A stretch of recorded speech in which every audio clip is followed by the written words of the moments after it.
بدون بيض ولا حليب وبمكونات عندك في البيت. اجيو نحضروا هاد الفطائر اللي كيجيو خفافين ورائعين. يلا نبداو على بركه الله.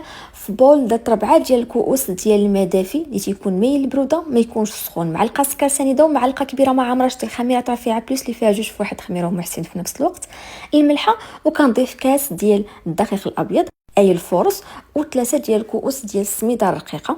تنطرب بالطراب اليدوي، من بعد كنطحن بالبغا ميكسور.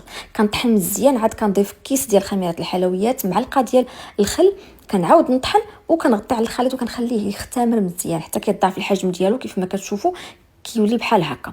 كيف ما كتشوفوا العجين راه كيجي ثقيل، وهكذا كتعرفوا بان العجين ديالكم ناجح. مباشره في المقله اللي كتكون سخونه كندهنها بشويه ديال الزيت وكنسكب كميه من الخليط، كنخليه حتى كيطيب من التحت، وكنرش شويه ديال الزيت من الفوق وكنقلبها على الجهه الاخرى تكمل الطياب ديالها حتى كنكمل الكميه اللي عندي. كنقدمها مع شويه ديال العسل اولا الزبده مع العسل. حضروهم للكوتي لوليداتكم، وما تنساوش انكم تشتركوا في المسابقه اللي منظمه لكم رافعه.